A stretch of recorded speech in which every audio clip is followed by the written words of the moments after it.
Hey, brilliant parents. Welcome back to the From Standards to Smiles series, where we make it easier to understand what your child actually needs to know in reading, writing, and vocabulary from kindergarten to middle school. Today is all about our fantastic second grade learners. And let me tell you, this is a pivotal year in building confidence and comprehension. Let's go ahead and jump straight into it. All right, let's get into it. What your child should know in grade two. By the end of second grade, your child should be able to read and understand longer text, including simple chapter books. Please, please, please, parents, let them go ahead and explore bookstores, the library, and delve into things that they think is interesting, right? Let them pick out a book. You pick out one and they pick out one. I always love to do that, right? So this way they feel seen, heard, and have voice. But then you also have something that you know is gearing them towards building the skills that are necessary at this time. Second, they should be able to answer comprehension questions like who, what, when, where, and why.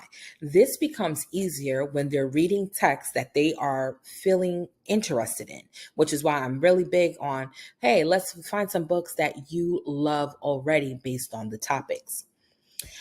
They also should be able to use context clues to figure out new vocabulary. You can make this a whole game with them, right? How many new words can we find in this book? They should be able to write a clear paragraph with topic, sentence, and details. Last, they should be able to spell more sight words correctly and begin applying phonics rules independently.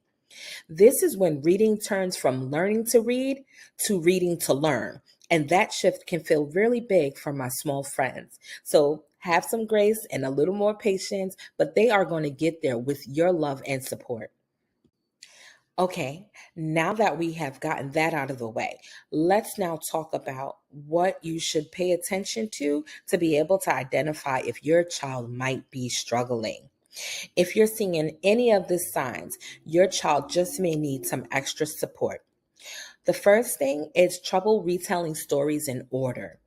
Give them examples of real life things that happen in your house that actually have order to them. My example is this: Mom, we eat dinner, we clean our plates, we put them in the sink, they get washed, then they get dried, and they're placed back in the cupboard. Showing them a real life sequence will help them to start remembering real sequences that happened in the text. Just a little thing to try. Second, confusion about word meaning or skipping unknown words. I'm old school, so I will say, let's look it up, right? Let's find out what the word means. If we get stuck on it, let's look for the clues in the text around that word to see if it's something we can try to figure out. What we want to do is keep them curious and learning and knowing that it's okay to not know something, but to go find out and seek the truth on it. Next, avoiding writing tasks or only writing a few words. This here for me is a biggie because as they get older and they're growing within their academic journey, writing is a must. And so we don't want the burnout early. So we need to figure out things that they might want to talk about, write about, and share. And sometimes just giving them a little nudge and saying, okay, well, what else did you think about it? What did you see? How did we do that? Explain it back to me. And then let's see how we can write this in our own words. Struggling to stay focused when reading for more than a few minutes. I know that's a big one. And so sometimes I tell parents to put children with timers and say, okay, we're just going to read for 5 minutes today. We're going to only read this couple of pages. It depends on the age, of course. But it lets them know that, hey, I have this set amount of time and I need to focus within this moment. And there's some other things, and maybe I'll put that in another video. At the end of the day, I don't want anyone to feel stressed about the whole academic journey, right? It's a learning journey. And so the key is to meet them where they are and to build from there. I hope that this is making sense, and that if there's other things that you guys want more information on, please write it in the comments. Send me an email at support@readingforsmiles.org, and I will do my best to answer it and go through it with you. Ooh, I hope this has been good for you as it is for me. I am going to share 5 tools that I know you can do right now at home that would be powerful for your second grader. But before I get into that list, today's secret word is word wizard. Word wizard. Use that at the checkout and you will get the second grade handouts for free today and the next 3 days, right? So it's good for 3 days.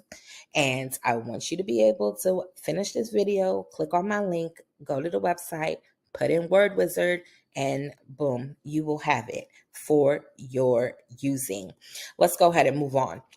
So, 5 things or 5 tools that you can use that will work with your child right now. One of them is Word Jar Challenge. I want you to pick a new vocabulary word each day. Say it, spell it, draw it, and use it in a sentence. This will help them learn new words, be confident with the word, and probably have fun identifying it anytime they see it in a story. Second, a category match game. Ask them to name 5 foods, animals, or action words. This strengthens memory and connections. Next, reading detective. While reading, pause and say, what does that word mean? What clues helped you? This keeps them engaged and becoming active readers.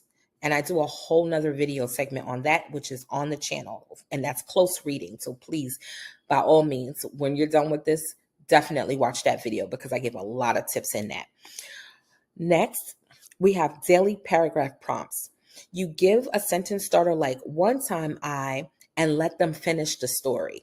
You guys can write the story together. You can allow them to write for a few minutes. Put a timer on it. I'm telling you, timers work.